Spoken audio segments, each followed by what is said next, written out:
Welcome back to the Hannahcast YouTube channel, and today it is time for final Golden Globe nomination predictions. We got a lot of categories to go through. The film categories, I'm not doing TV categories because we don't do that on the Hannahcast YouTube channel.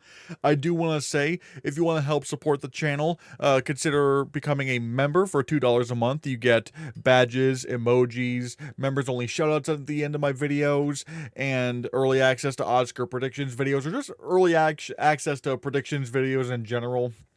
And you also get members only videos, which I am doing a lot of those this season. Like, I've been catching up with some of the regional critics groups and seeing what their nominees and winners are. You get access to my members only Discord server and a lot of other really cool perks as well. So consider becoming a member. It really means a lot. So yeah, we got Golden Globe nominations on Monday, and let's just look at best drama picture, or best motion picture drama. I think this is probably going to be Hamnet. I mean, I would love it for it to be Sinners, but however, Hamnet, like, or at least ever since One Battle After Another kind of took on frontrunner status, like, Sinners has kind of been declining a bit. And I know it's weird to say, but it's like, I don't know, I just feel like it's going to be perceived as like that big blockbuster in Best Picture that they're like, we don't have to give that a lot of awards. So again, but I don't know. Whereas Hamnet, at this point, I could maybe see it being number 2 for picture, like going up against One Battle After Another. I mean, it's winning a ton of audience awards, and it's not impossible for it to win adapted screenplay, and it's already got a lead actress win in the bag. So that's possible. And the reason why I have it was just an accident at number 2 is because I think this film is coming on very strong, with like director prizes and international prizes. Like, the film is doing really, really, really well. And as you'll see in another category here in a bit, I think we could start seeing this being like, oh, it's just gotten serious with this film. So yeah. And then there's sentimental value.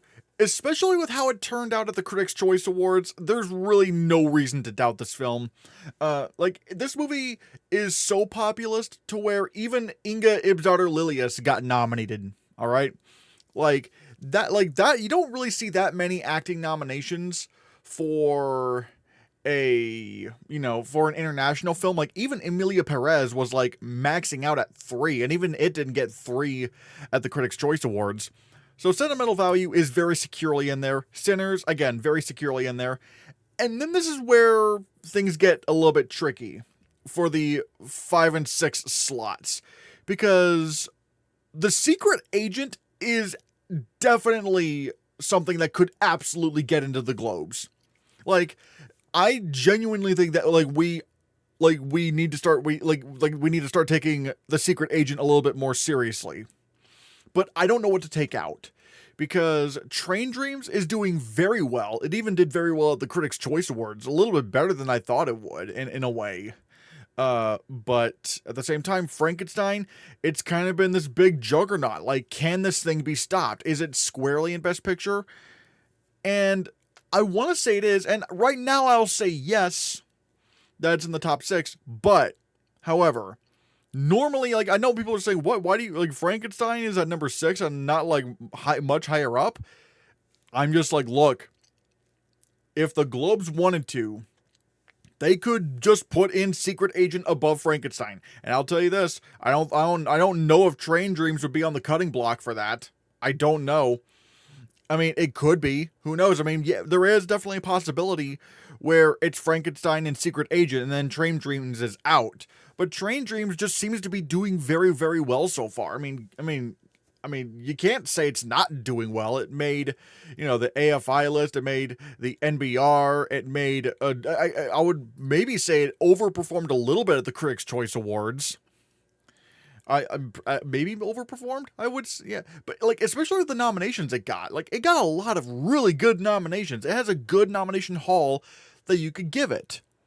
So that's why I'm really thinking Train Dreams, like, and honestly, and if Train Dreams gets in here, I mean, well, already I think I have Train Dreams at, like, number 11 for the Oscar for Best Picture, if I'm not mistaken. Because again, this thing is just already so like doing very, very well as is, and purely through like critic word of mouth, or even just general word of mouth in general. Like people just seem to be watching Train Dreams and really connecting with it, and really connecting with the style and the this man's journey. It's just doing very, very well. And as I'm looking at it right here, yeah, I have Train Dreams at number 11 for the Oscar, and The Secret Agent for number 12.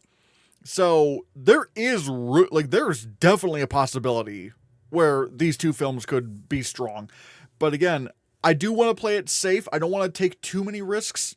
So I'll keep Frankenstein in, but I would not be like falling out of my seat if The Secret Agent managed to get in at Drama Picture over Frankenstein. And if I'm going to be honest, these are really the only 7 I'm really considering. I mean, Surratt, sure, I could maybe see where a world where Surratt gets in. I mean, it did get sound at the Critics' Choice Awards, and it did pretty well with Critics' Choice shortlists, so that's possible.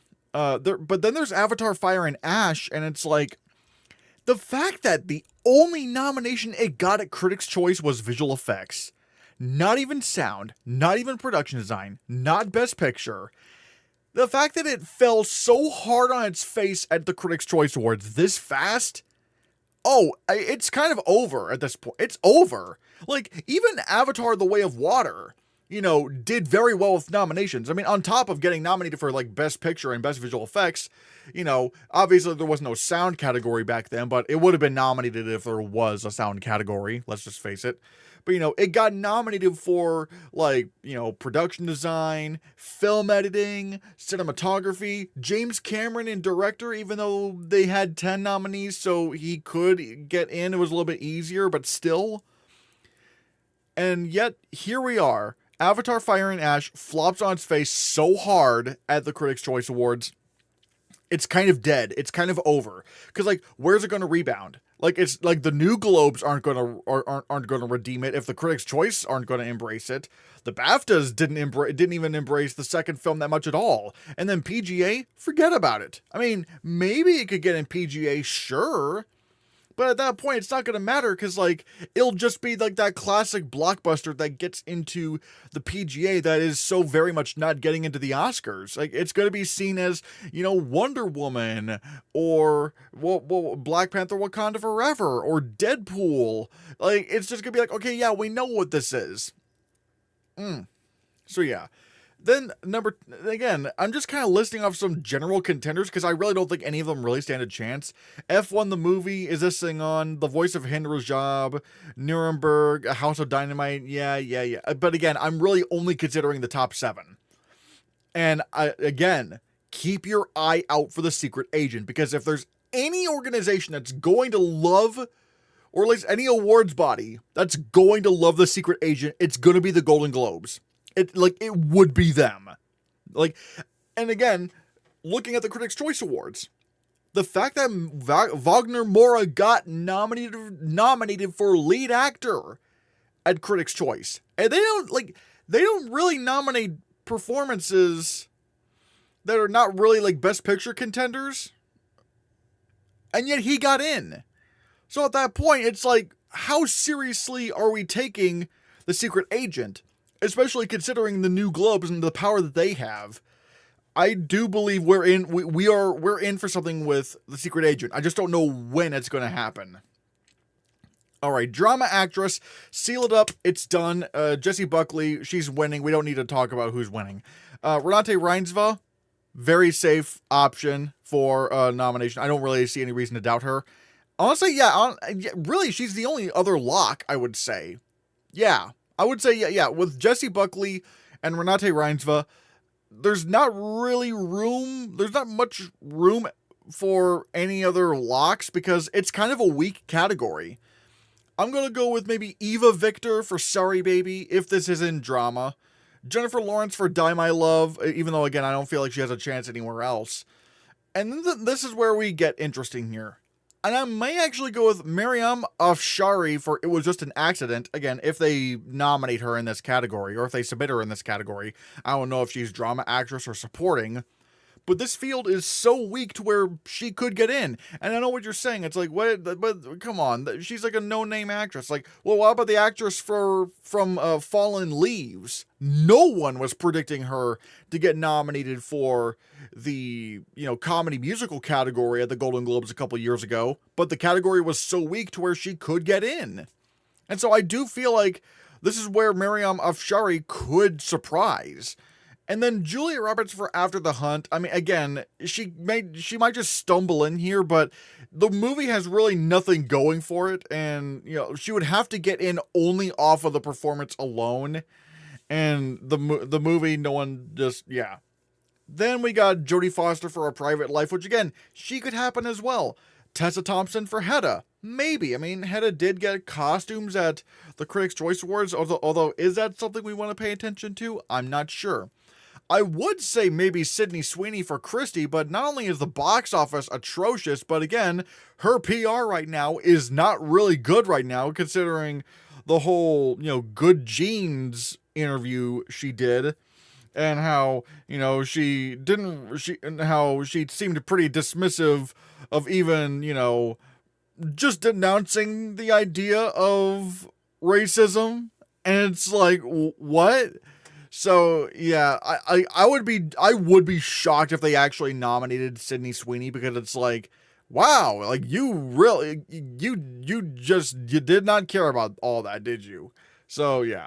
And then Laura Dern for Is This Thing On? This film seems kind of dead overall, so All right, drama actor. I think most people are kind of coming around that Wagner Moura may actually win the Globe for drama actor. I mean, because really the only competition he has is Michael B. Jordan. And I guess you could also say Joel Edgerton. So yeah, like, sure. But like but again, Wagner Moura, he got nominated at Critics' Choice, and they don't usually nominate international performances. They don't usually do that. And yet here he is. I feel, again, knowing how the Globe's taste is nowadays, they're probably going to want him to win. So he's probably going to win. So yeah. Michael B. Jordan for Sinners and, Joel Edgerton for Train Dreams, I think they're possible. And then, at that point, it's just a Wild West with the latter half. Who knows what's going to happen? And yes, I know people don't seem to care about Anemone. But with this kind of lineup, like, with what we're working with, how does Daniel Day-Lewis not get in? Like, again, yeah, no one does care about the movie. But it's still Daniel Day-Lewis giving an all-timer performance. So it's like, even just for him alone, I could see them just going, well, you know what? He was pretty good in it. Like, might as well nominate him. So maybe Dwayne Johnson for The Smashing Machine. I mean, I will say I was kind of surprised that he didn't get in at the Critics' Choice Awards. But again, weak lineup in drama actor. He might just stumble in there. Jeremy Allen White for Springsteen, Deliver Me From Nowhere? Sure. But again, like that's like yeah, so yeah. And then what else? Maybe Will Arnett for Is This Thing On? But again, that film I just don't know if the film has the buzz, and I don't think Will Arnett has the clout. At least you can say Daniel Day-Lewis has the clout to get the nomination. Because, he's Daniel Day-Lewis, and he's arguably the greatest actor to ever live. Will Arnett is like he's a very good actor. I think even he would tell you he's not Daniel Day-Lewis good, And then there's another out there pick that could happen, which is Vahid Mabaseri for It Was Just an Accident. Again, if they just wanted to nominate him, sure. I will say 2 acting nominations for It Was Just an Accident would be absolutely insane. And it's like, wow, okay, so it's not just in Best Picture, it's like top 5 for Best Picture. Like, man. So, yeah. Then there is also Sergei Lopez for Sirat. Again, with this lineup, why not? And I know people are going to go, well, why don't you put in Oscar Isaac for Frankenstein? Here's the problem. This is not, like, I don't agree with this opinion, because I feel like he was actually very good in the movie, but he's like almost everyone's least favorite part of that film. Like, no one seems to really like Oscar Isaac in that film. And yeah, the movie itself is really strong, But the fact that people are saying that he's the weak link in it, it's like, I don't know. That doesn't inspire a lot of confidence in me that he could get an Oscar that he could get a Globe nomination for this. I'm not sure. Again, I would not be upset. I'd be fine with it, but that's just how most people seem to feel, really. Colin Farrell for Ballad of a Small Player. I bet you forgot this movie even existed. And then Russell Crowe for Nuremberg. I mean, again, I don't know. Again, I am kind of vibing with the top 6 right now, but again, I'm looking up for those 2 international picks because, like, if the Globes don't feel like America's giving enough good performances, they could reach out to the out in the seas for more performances. Best Picture Comedy Musical. Okay, one battle after another. It's taking it, all right? There's not really any kind of film like like a Emilia Perez that could potentially take the award. And not really anything like a Poor Things. Like, so, yeah. Number 2, we have Marty Supreme. I feel like that's just very strong. And then, again, we have some really unique picks here. Begonia is doing a little bit better than I thought it would. Like, I thought this would be a film that would, like, maybe only do well at, like, maybe Golden Globes and BAFTAs and stuff. But no, it got into AFI and it got into Critics' Choice. Sounds pretty strong to me now, doesn't it? So that's actually is one of the reasons why I currently do have Begonia in Best Picture. Again, I don't like it is tough because I'm not sure where exactly like how close it is or how close it isn't. But right now, like Begonia is a pretty good bet right now. No Other Choice, again, like I feel like this is a very good bet to make, especially with, you know, some of the other contenders outside of the top 6 I have. It's like you can put in No Other Choice. I mean, God, even the Critics' Choice Awards nominated the film for adapted screenplay. If they nominated it for adapted screenplay, then like how is that not going to translate even better at the Golden Globes? Like it's just going to do better at the Globes than at Critics' Choice. I don't know what else to tell you. Jay Kelly, I'm like maybe. I will say it's looking to be like the award season enemy because general audiences don't really like this film that much. And so, yeah. But the Critics' Choice Awards, it did okay at the Critics' Choice Awards. It did get Best Picture, and it did get a supporting actor, original screenplay, and casting. But George Clooney missed. Again, that's a kind of snub where I'm like, uh-oh. Like, that sounds like an essential part of the package if you're going to nominate Jay Kelly. So, I don't know. But again, I think Jay Kelly could just squeeze into the Globes here. And then, look, I'm still putting in The Testament of Anne Lee. I'm not putting in Wicked. I'm sorry. No, Wicked is done. It did get nominated for Best Picture at the Critics' Choice Awards, sure. But look at the other nominations. It got nominated for significantly less awards than the first film. Alright? Like, what was it? Like, it didn't get nominated for visual effects, which for the Critics' Choice Awards to snub a Best Picture film in visual effects is very weird to me. I don't know how that happened. It did not get nominated for sound, which the Critics' Choice Awards could have easily done. They didn't nominate Wicked for good for adapted screenplay, which they did nominate the first one over. They didn't nominate John M. Chu for Best Director, even though they gave him the damn award last year. And on top of all that, the thing that really made me go, oh, this film is sinking fast. The Critics' Choice Awards snubbed Cynthia Erivo. They snubbed her. Like, they went, yeah, we don't need to nominate you again. I don't know how anyone could look at that and go, oh, Wicked's still fine. Like, you can't say that. You have to raise at least a little concern. Just a little concern. Like, that you can't say this is anything but bad for it. And this was the Critics' Choice Awards, and they liked Wicked more than the Oscars did. So you compound that with the Golden Globes, and they didn't nominate John M. Chu the last time. Like, I think Wicked for Good's gonna get snubbed out of Best Picture Musical or Comedy. It's just not, like, the Critics' Choice, again, the Critics' Choice Awards, and even the Astras. Like, even the Astras didn't nominate Wicked for Good for Adapted Screenplay or Director. And they gave Wicked, like, Best Director there too, and Best Picture. You can't say this is anything but bad for it. This is bad for the film.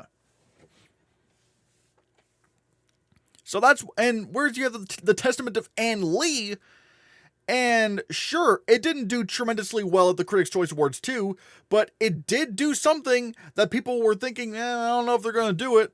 They still nominated Amanda Seyfried. And they nominated Clothed by the Sun for Best Original Song, which, admittedly, I didn't think the Critics' Choice Awards were going to do that. I didn't. But they did. Given this kind of film and how I feel like well, for one, is from, Mona Fastvold and Brady Corbet, and they did The Brutalist.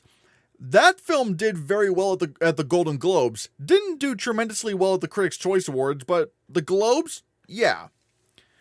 I feel like The Testament of Ann Lee might do better at Globes than Critics' Choice. I feel like it would do better. And again, it's got better reviews than Wicked for Good. And at the very least, another thing that's going in favor of The Testament of Ann Lee is that really the bar in terms of the nominations it's supposed to get is not really that high to begin with. It's not really that high to begin with. So really all it needs is like song and actress, and that's fine. I'm also thinking score could be a part of that, but it's like the bar is not really too high. Like, there's not really much room for error there. Whereas with Wicked, there's already plenty of room for error. I mean, Cynthia Erivo getting snubbed out of Critics' Choice was the biggest error that that film could have gotten. Like, I would say that's even more damaging than John M. Chu getting snubbed again. So right now, I actually do think the Testament of Ann Lee might get in. I mean, there. Number 7, I have Blue Moon. Again, because you do have Ethan Hawke, but really, Ethan Hawke's kind of the only thing the film's got going for it, but still. Number 8, Wicked for Good. Number 9, Wake Up Dead Man and Knives Out Mystery. Oh, how the mighty have fallen. The first 2 Knives Out movies did very well at the start of award season. But now with Wake Up Dead Man, the Critics' Choice Awards couldn't even nominate it for Adapted Screenplay. Ain't that a shame? They didn't even, they said, all right, we've already done this before, like twice. We don't need to do it again. I think Wake Up Dead Man, more like, the man's already dead. So, good night. And just bury him. This film is dead as a doornail, honestly. Wow. Then there's Rental Family at number 10. It didn't really do very well at the Critics' Choice Awards, so If I Had Legs, I'd Kick You. Really, the only thing that film has going for it is like Rose Byrne, so The Naked Gun at number 12. I'd love to see this happen, but probably not. It's probably not going to happen. Number 13, Song Sung Blue. Number 14, K-Pop Demon Hunters. I was really kind of wondering maybe this could slide in, but then at the Critics' Choice Awards, it very much underperformed. It very much underperformed on the shortlists. It only got shortlisted for Best Original Song, like not even score, not even sound. Like, wow, they really like. K-Pop Demon Hunters is basically not going to be as strong as like Spider-Verse or Wild Robot or even Pinocchio. And that's concerning, considering 2 of those lost the Oscar for Best Animated Feature. So yeah. K-Pop Demon Hunter's not gonna happen. I would vote for it to happen, but it's clearly not gonna happen. Number 15, Ella McKay, and number 16, Kiss the Spider Woman, yada yada yada. Musical comedy actress. this race, I think, is absolutely between Amanda Seyfried for The Testament of Anne Lee and Emma Stone for Begonia. And I'm not gonna lie, I feel like this could maybe tip the scales as to who's gonna get that Best Picture nomination. Perhaps. Because you already have Train Dreams trying to get in there, and you already have The Secret Agent trying to get in there. One of these two films, like, I don't know if both Secret Agent and Train Dreams get in, unless Frankenstein falls out and shocks everyone, but I don't know if I can predict that right now. But I think one of these two is going to make it to one of these two is going to win, and that's going to very much boost the film into the top 10 for Best Picture. Because if Amanda Seyfried wins, you cannot take that as anything more or anything less than like an absolute win for that film. And the thing is, we're not going to have BAFTA. We're not going to have BAFTA after all this. Like, we're going to have some of the other guilds, but except for like Writers Guild and Editors Guild, which, fun fact, the Critics' Choice Awards, that's our only insight for any editing categories. We're not going to have BAFTA to look at. We're not going to have the Eddies to look at. We only have Critics' Choice. Maybe the BAFTA shortlists, but that's about it. So we're just going to have to fucking freeball that shit when guessing editing, which that's going to be a lot of fun to try to do. But still, like, if Amanda Seyfried wins Best Actress Musical or Comedy for The Testament of Anne Lee, that's going to be huge for this movie's chances. If she does not win here, and it's Emma Stone, okay, I think Anne Lee might officially be done. Because this film needs a big presence. It needs to make a big splash since BAFTA can't do it. We can't rely on BAFTA. I mean, I guess you could say, maybe if The Testament of Anne Lee got shortlisted for Best Film at BAFTA, but then again, it also kind of depends on what got snubbed. Or what did get in. So, it's kind of that thing. So, really, yeah, I do feel like if The Testament of Anne Lee wants to get into Best Picture, Amanda Seyfried needs to show that she is stronger than the lead actress of Begonia.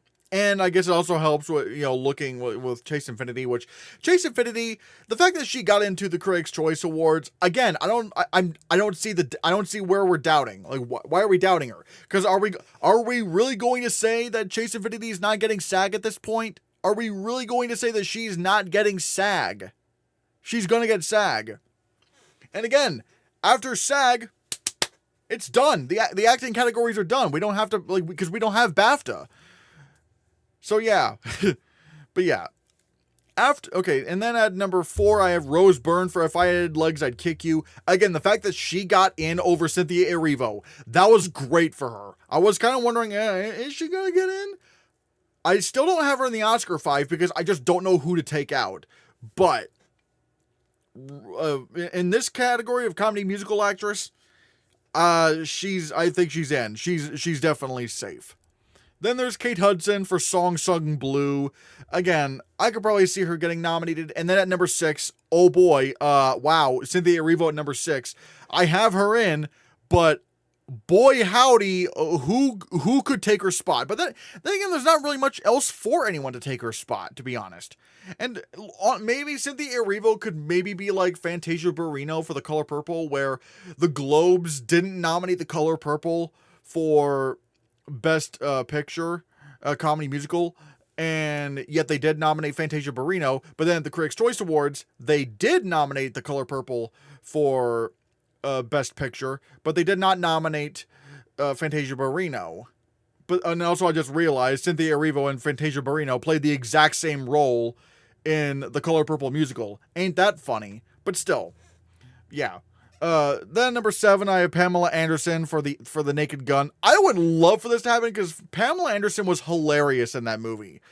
But I don't know. I feel like the Naked Gun might be forgotten. I mean, who knows? Maybe it could still get into Writers Guild. But then again, I don't know if that's going to happen.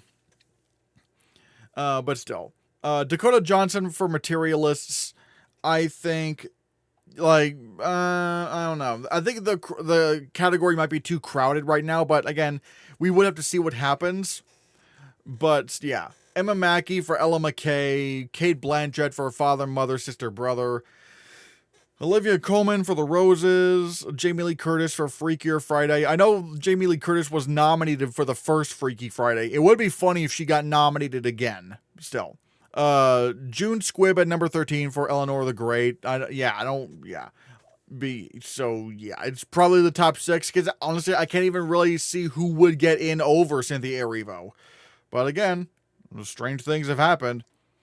Comedy musical actor, I think this is going to be Timothée Chalamet for Marty Supreme, but I know, again, Leonardo DiCaprio is right there, and he's in the Best Picture winner, so watch out for him, because, God, so yeah, it's definitely a struggle between these two, but I think Timothy's going to pull it off. We'll see, though, we'll see. Ethan Hawke for Blue Moon. I don't see any reason to doubt him.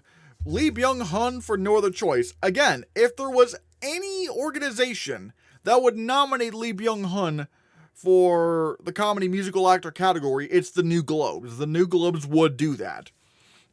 Jesse Plemons for Begonia. It is weird. Honestly, both Jesse Plemons and George Clooney at 5 and 6. All right, let's talk about these two. All right, because I have Jesse Plemons for Begonia and George Clooney for Jay Kelly. What's interesting about these two is that they were their movies were nominated for Best Picture at the Critics' Choice Awards. Begonia and Jay Kelly got nominated for Best Picture, and yet these two could not come along with it. They could not come along with their films.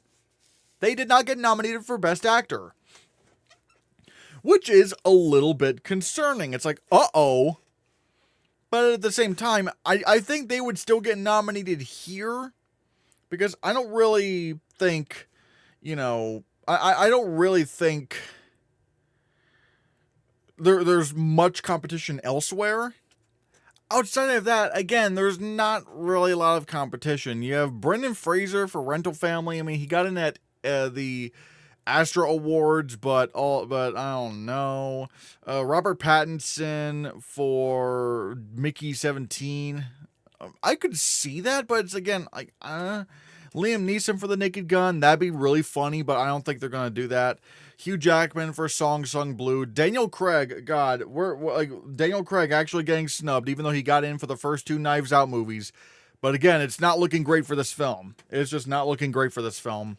Benedict Cumberbatch for The Roses, Tonatia for Kiss of the Spider-Woman, and Joaquin Phoenix for Eddington, yada, yada, yada. I think it's probably going to be this top 6.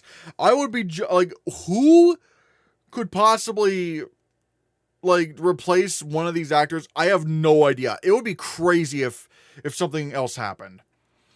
Supporting actress. All right. I don't really know what's going on here, because, again, it's just a Wild West right now. But I don't really know who's the front runner. I'm gonna go with Tiana Taylor for now, but it's like, I don't know. It beats me. And then we have the sentimental value actresses, Elle Fanning and Inga Ibsdottir Lilius. I mean, the fact that these two got in at Critics' Choice, Elle Fanning was going to get into Critics' Choice no matter what. Inga getting in? Oh, it's done. She could maybe even get nominated at SAG. That's not impossible. And then we have Wunmi. I misspelled her name. Sorry, Wunmi Masaku for Sinners. All right, I feel like the fact that she got into Critics' Choice, very strong for that film. Now, granted, is Sinners going to be as strong at the Golden Globes? I'm not sure. But at the same time, supporting actress is not terribly competitive, but then again, I don't know, it's a little bit competitive. Ariana Grande for Wicked for Good. This is one where I'm like, she could get snubbed here. I mean, again, if Wicked for Good is just not going to be as strong as the first film, they could just take her out entirely. But then again, so I don't know. And then there's the number 6 slot. And this is where I do want to go a little bit different from the Critics' Choice Awards, because yes, the Critics' Choice Awards did nominate Amy Madigan. Sure. But that's also sort of like a Critics' Choice thing to do. you know, they do nominate some more of like the horror performances. Like they did nominate Toni Collette for Hereditary, and they also nominated Lupita Nyong'o for Us, even though Lupita Nyong'o did a little bit better with Precursors because she did get SAG. But again, like, I don't know. So, but again, I don't want to just go completely 6 out of 6 with, you know, Critics' Choice, even though I did that with another category, but I don't know. So I'm gonna stick with Gwyneth Paltrow for Marty Supreme. So maybe she gets in? Maybe? I'm not exactly sure. But what I'm looking out for, if Train Dreams wants to perform really well with Critics' Choice nominations, then what if they nominate Felicity Jones? Not gonna lie, I mean, if they actually did that, I'd be like, oh my, like, if Train Dreams managed to get nominated for Best Picture Drama at the Globes, and Felicity Jones actually got into Supporting Actress, oh wow, that film would be so squarely in Best Picture at that point. It would be so squarely in Best Picture. So I'm looking out for her. I think she has a legitimate shot at getting nominated. Odessa Zion for Marty Supreme, she's possible. Amy Madigan for Weapons, again, she's possible. I don't think this is like a Golden Globes thing to do. I think the Critics' Choice Awards makes sense where she would get in there. We'll have to see. Haley Steinfeld for Sinners, I don't know. The fact that, like, you know, Wunmi Masaku was able to get in, and yet at the Critics' Choice Awards, and Haley Steinfeld wasn't? I don't know. Regina Hall for One Battle After Another. Okay, Critics' Choice really did seal the deal for me, where I'm just like, okay, so they just didn't, like, they had 6 slots, and they still didn't nominate Regina Hall. She's just a non-starter at this point. Like, she's a non-starter. I don't think she happens at the Oscars. And I feel like that's kind of like a boost that she would have needed. So, yeah. Emily Watson for Hamnet. Again, Hamnet is like, that's another film where it's like, if that film wanted to overperform a little bit, maybe Emily Watson could get in. But I'm not so sure. Laura Dern for Jay Kelly, number 13. At number 14, I have Jennifer Lopez for Kiss of the Spider-Woman. Number 15, Tanya Maria for The Secret Agent. And number 16, Emily Blunt for The Smashing Machine. Again, the fact that The Rock couldn't even get nominated at Critics' Choice, the film's looking pretty dead right now. So, yeah. And then, to cap off the acting categories, we have Supporting Actor, in which I'm actually thinking Benicio del Toro might end up being the Supporting Actor winner. Alright? Like, because really, like, he is the standout to a lot of people. And while everyone seems to like Sean Penn for One Battle After Another, they seem to be very apprehensive about giving him a 3rd Oscar. I mean, which granted, that doesn't really stop, you know, actors from winning 3rd Oscars before, you know. Just look at Frances McDormand in Nomadland. But even then, she did not win the Globe. And so right now, I might go with Benicio del Toro. So perhaps Sean Penn at number 2. Yeah, Stellan Skarsgård, again, he's locked in. Again, he got in at Critics' Choice. He probably could get into SAG. So yeah, like the film's overall very strong. I think he's just a lock. And then Paul Mescal for Hamnet, again, locked. I don't really think there's a world where he doesn't really get in. And this is where I do go 6 out of 6 with the Critics' Choice Awards. Adam Sandler for Jay Kelly and Jacob Elordi for Frankenstein. Mainly because I can't figure out who else could possibly get in. Who else? At least with, like, Supporting Actress right here, sure. Like, there's a few options. Supporting Actor, if even they didn't want to, like, if the Critics' Choice Awards, of all people, if even they didn't want to nominate Miles Caton or Delroy Lindo, do you think they have any better shot at the Globes? No. But again, who else? Is Andrew Scott really that big? I have him at number 10, but is he an actual big contender? So I'm just like, the fact that I'm just struggling to find anyone to nominate here, I think Adam Sandler, honestly, I'm starting to come around to the idea that even if Jay Kelly doesn't get into Best Picture, Adam Sandler might still get nominated for supporting actor. Because again, the competition is so weak, and I just don't think what Jacob Elordi's doing, which again, I would not be upset with. I would love to see him get nominated for Frankenstein, but this is a very unique performance to get nominated, like literally playing Frankenstein's monster. I don't know if that's going to actually amount to him getting an Oscar nomination. Whereas with Adam Sandler, he's kind of in like a traditional like Oscar baity kind of film, and you know, he's also like a very classic, you know, comedy actor that everyone really loves, and he's never really had his due, and now he could get his due with an Oscar nomination here. We'll have to see.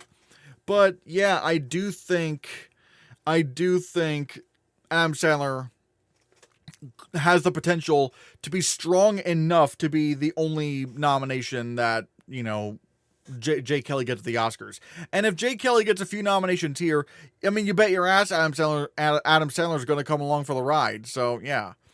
But then again, there is also another option, because at number 7, sort of like how I had Felicity Jones maybe like in the bushes creeping out for supporting actress, I also have William H. Macy at number 7 for Train Dreams. Because again, if Train Dreams wants to be very, very strong, he could show up here. He really could. I mean, and his character does leave an impression. You do remember his character. So this is not the craziest thing to imagine. I mean, but again, if William H. Macy actually did get in here, I'd be like, oh my God, Train Dreams is locked in for the Oscar if it's this strong. So yeah, and then at number 8, Miles Keaton for Sinners. At number 9, Delroy Lindo for Sinners. But again, as I said before, because they didn't even get nominated. Okay, well, Miles Keaton, yes, did get nominated for Young Actor at the Critics' Choice Awards. Delroy Lindo didn't. Even Delroy Lindo couldn't do it. And if he couldn't do it, again, if he couldn't do it at the Critics' Choice Awards, he's not going to be able to do it at the Golden Globes. He's just not. Number 10, Andrew Scott for Blue Moon. Jacoby Jupe for Hamnet, I have at number 11. I don't think he happens. I don't really think he happens. But that's about the best option I can think of right now. But, like, yeah. Bradley Cooper for Is This Thing On? The movie's just not really catching on at all. Jonathan Bailey for Wicked for Good. Josh O'Connor for Wake Up Dead Man. Again, I was just like, I don't know. Again, I'm struggling to find anyone else who could get into supporting actor other than this 6. I am struggling. So yeah, director, we have Paul Thomas Anderson. I think he's winning this. I don't really think it's a contest. I do have Jafar Panahi at number 2. I have a feeling Accident is going to be so big and so powerful to where like Jafar Panahi could just potentially, I don't know if he's going to get into DGA. But it's like, the Globes would absolutely nominate him at this point. I mean, the fact that he's doing this well at this point, yeah. Then we have, you know, Hamnet, Chloe Zhao. Joachim Trier for Sentimental Value at number 4. Ryan Coogler for Sinners at number 5. Josh Safdie for Marty Supreme at number 6. And I think, honestly, this is the Critics' Choice 6 that I went with, except instead of Del Toro, I'm putting in Panahi. Because I just feel like that's just more of a Globes thing to do. Doesn't it just sound like a Globes thing to do? At least a new Globes thing to put in Panahi instead of Del Toro? Because again, if I just put in Del Toro, that would just be 6 out of 6 with the Critics' Choice Awards again. And I don't think I can do that. So yeah. And then there's also Park Chan-wook for director. I have him at number 7, a little bit over Guillermo del Toro. Because again, I could see him getting nominated too if they really want to show the film some love. Number 9, Yorgo Lanthimos for Begonia. I mean, the fact that it's this strong already, I mean, you have to consider him for director. Mona Fastvold at number 11 for The Testament of Anne Lee. Oh, wait, I forgot to mention. Number 10, Kleber Mendonca Filho for The Secret Agent. I have at number 10. Because it's sort of like how, you know, Paolo Capadia for All We Imagine Is Light getting in for director last year. Again, if The Secret Agent got in for director, that would be really big. That would be really big for its chances. Like, wow. Okay. But like I said, Mona Fastvold and Lee at number 11, sure.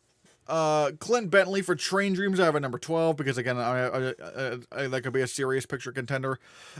Oliver Lax I don't know if it's Laxe or Lax for Surratt. I have him at number 13. Noah Baumbach for Jay Kelly at number 14. I think even if Jay Kelly were to be in Best Picture, I don't think he's good. I don't think Noah Baumbach's going to be a big directing contender. But then we have Kothur Ben Hanla for the voice of Hind Rajab. So, again, looking out for that film. James Cameron and John M. Chu at number 16 and 17. They're dead. They're not happening. So, yeah. Screenplay. This is where I actually do kind of feel like it was just an accident. May actually win here. Because, again, really, it's also kind of like, how many awards do we actually expect One Battle After Another to take at the Globes? Like, is it really going to take picture, director, and screenplay at the Golden Globes? Like, I don't think that, like, the last film I can remember actually doing that was, like, The Social Network. I think The Social Network did that. But I don't know if One Battle After, like, but like that was like a long time ago when the Golden Globes weren't even like the same entity it is now. So with Accident and plus, like, again, this is an opportunity to actually award Jafar Panahi, and I'm thinking he wins the Oscar for original screenplay. So why not just kick that off here? With Accident winning here, especially since, the Critics' Choice Awards did not nominate him, and, we can't really, like, we're not going to get the BAFTA nominations until after the Oscars. So with Accident, it's like, yeah, like they could just give him the win here. Sentimental, then I have One Battle After Another at number 2, Sentimental Value at number 3, Sinners at number 4, 5 is Hamnet, 6 is Marty Supreme. I just realized this is also my director lineup.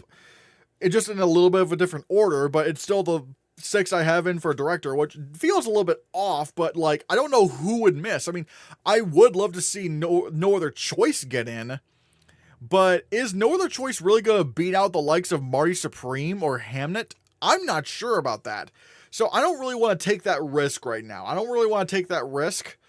But still, I'm looking out for No Other Choice. Begonia, it makes sense on paper, but it's already a really packed field. I don't know if it can squeeze in. The Testament of Ann Lee, if it's really strong here, maybe they could do it there. The Secret Agent, I'm considering that. Frankenstein.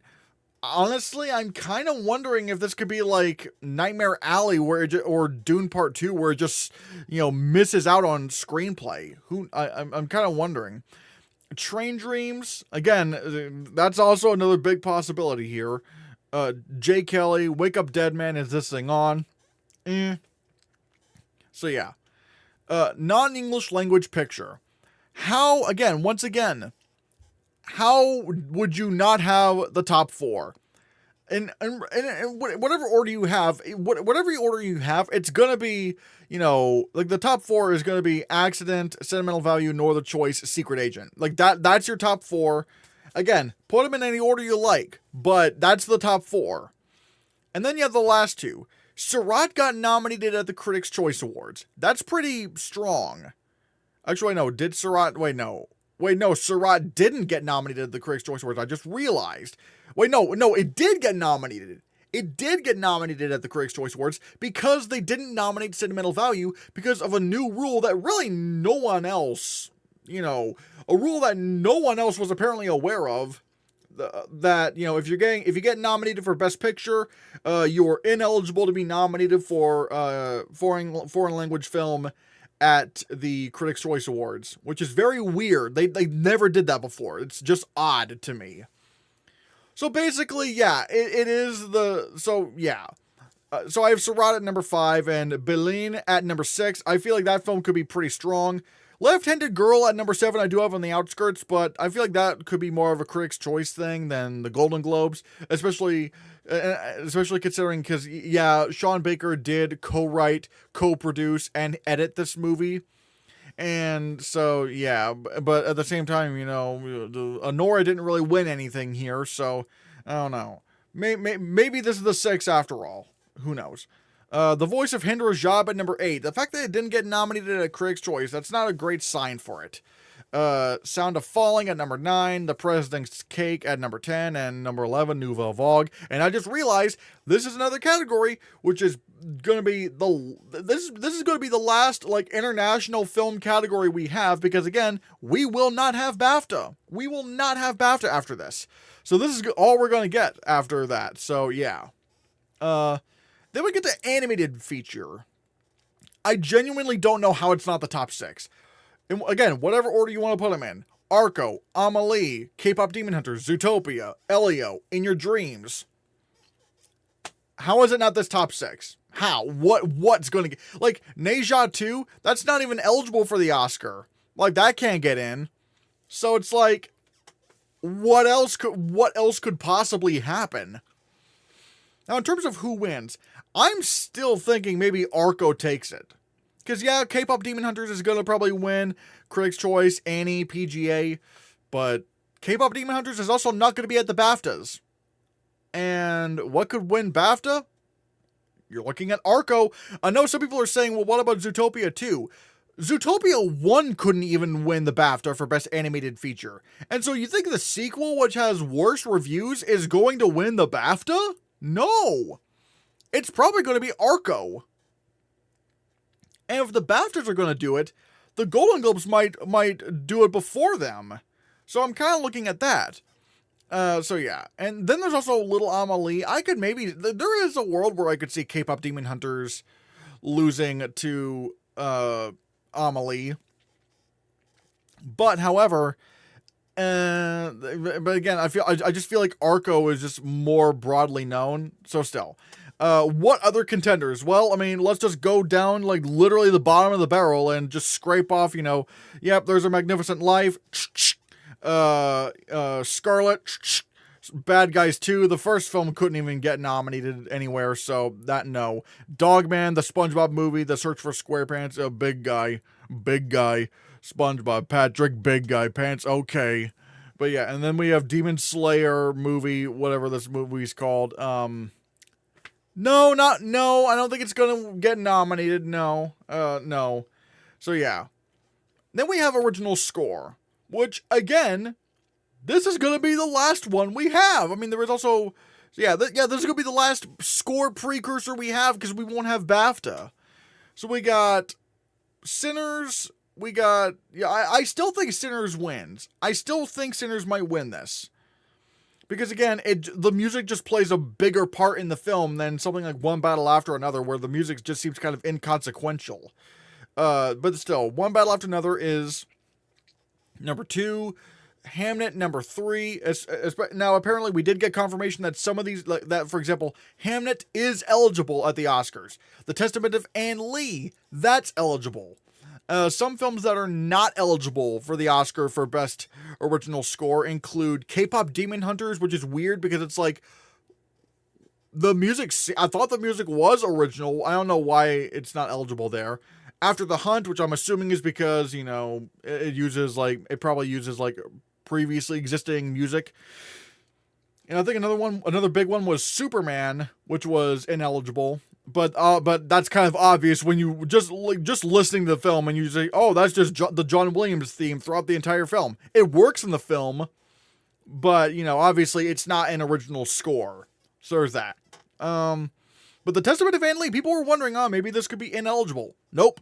The Testament of Anne Lee is officially eligible for the Oscar. And again, if the Golden Globes really want to put a stake in this film and really just go, hey, we want you guys to pay attention to this because we know BAFTA won't, they could nominate The Testament of Anne Lee for score. So yeah.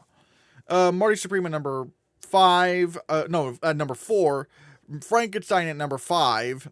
I do think Frankenstein might not get the Oscar because, I don't know, Alexandre Desplat has not really had very good luck with the Oscars as of recently, but still. At number 7, I have Begonia. that film could maybe happen if it's very strong here, but I'm not sure. F1 the movie did get in at Critics' Choice, but once again, I don't want to go completely 6 out of 6 with what Critics' Choice already did. So, number 9, House of Dynamite. I'm not sure. Jay Kelly at number 9. Sentimental Value I am keeping my eye on because maybe that could happen. Although maybe that would happen more at the Oscars than at the Golden Globes. I'm not sure. No Other Choice at number 12. And then at number 13, I have Wicked for Good. Yeah, who knows? Original song. Again, just like, just like score, we also did get the full list of eligibility for films in the running for Best Original Song. And we did get confirmation that Golden is K-Pop Demon Hunters' only contender. They did not submit a single other song. Not How It's Done, not This Is What It Sounds Like, not Soda Pop. No, all they did was Golden, which I feel like that was a bit of a missed opportunity, but still. And as for Sinners, they only submitted I Lied to You and Last Time I Seen the Sun. No Pale Pale Moon, which is a shame because I really like that song. But still. So yeah, I have I Lied to You at number 1. I still feel like that's winning. That, like, if Sinners lost everything else, it would still win song. So yeah. Golden from K-Pop Demon Hunters. I'm not sure how strong its Oscar chances are, but Clothed by the Sun. The fact that it even got in at Critics' Choice. It got in at the Critics' Choice Awards, which didn't seem to care for the film too heavily. I feel like it's going to do better here if my assumption that the Golden Globes are going to quite like The Testament of Anne Lee is correct. Train Dreams from Train Dreams. I don't really see a reason to doubt that. And then you have a couple of contenders where I'm like, because they could do Drive from F1 the movie, and they also could do Last Time I Seen the Sun from Sinners. The Critics' Choice did not nominate Last Time I Seen the Sun, though. They did not nominate that, which makes me a little bit concerned, because are the Globes really going to be the ones to do that? But still. But I don't think they're going to nominate Girl in the Bubble. I feel like Girl in the Bubble is going to be something like, This Wish from Wish. Which if you know that film, it didn't get nominated for the Globe, but they did nominate it for the Critics' Choice Awards. So I'm not sure. Lose My Mind is also in the running. That's also a film, like that's also a song, like, and that Lose My Mind is from F1. That's the other. Now, obviously, I am going off of what's on the Oscar eligibility list, but over here, it's kind of like, but like they're not, like the Golden Globes are not beholden to that list, but it's a good point of reference. So yeah, Dear Me from Diane Warren, Relentless. Again, this is locked in for the Oscar nomination, but here, no. Zoo from Zootopia 2, Dream as One from Avatar, Fire and Ash. I don't know, probably not. So yeah. And then for the final award, we have Cinematic and Box Office Achievement. All right, I think Sinners wins this. It's the only film I have here that's in picture. So unless Warner Brothers just did not submit it, this is the only one we got. Avatar, Fire and Ash at number 2, Wicked for Good at number 3, F1 at number 4, Zootopia 2 at number 5, Weapons at number 6. And I think Superman gets in. I do think Superman gets nominated for the Cinematic and Box Office Achievement Award. I mean, considering it's like the most acclaimed superhero movie of the year, like Fantastic Four is not too far off behind, but most people are like, man, I really, really dug Superman. I think Superman's just in. And then we got Mission Impossible, The Final Reckoning. It's the final Mission Impossible film, so maybe. There are some other options. Lilo and Stitch did get nominated for Best... not nominated, but like Lilo and Stitch did make over $1 billion worldwide, which I don't want to sneeze at. Although Moana 2 did also make $1 billion and that didn't get in. But then again, at the same time, the Mario movie did get in. So it's kind of like a crazy turn of events. So I'm not sure. Then there's Fantastic Four First Steps. I would love this to get nominated. Okay, I don't know why I'm saying I love this because I don't like this category. But still. Like, yeah. Then we have, Minecraft movie. I don't know if that gets in. Thunderbolts. I don't know if people care that much about the film. How to Train Your Dragon. I don't know. Maybe. Final Destination Bloodlines. I know some people are trying to predict how Final Destination. It's like, really? You think the Golden Globes are going to nominate Final Destination Bloodlines? I don't know about that. Number 15, Demon Slayer movie. No. Conjuring Last Rites, number 16. Number 17, Jurassic World Rebirth. And 18 is Captain America Brave New World, okay? I know one film people are trying to go for is K-pop Demon Hunters, because in the rules, the Golden Globes do say that, hey, they do take streaming into account, and like we'll use a separate process for that. But I don't know what that means, and let's face it, you don't either. So we don't know how, like, we know what the rule says, but we don't really know how that's going to work in practice. So do I really want to risk putting K-pop Demon Hunters in here when I don't even know how they're going to evaluate this whole thing? I don't know. I genuinely don't know. So I'm just keeping it out just to be safe. So yeah, and again, it's not out of me disliking the movie. I love K-pop Demon Hunters. I think it's one of the best films of the year. I just don't know if I can go off of what the Golden Globes, like the vagueness of the rules for this category, this very, very arbitrary category. So yeah, guys, those are my final Golden Globe nominations predictions. Man, it's only in like a couple days. Well, technically less than a couple days now. So yeah, guys, now I'm gonna pass this off to you. What are your final predictions for the Golden Globe nominations? Let me know in the comments below what you think, and be sure you hit that subscribe button, because if you don't, your Globe's not going to be golden.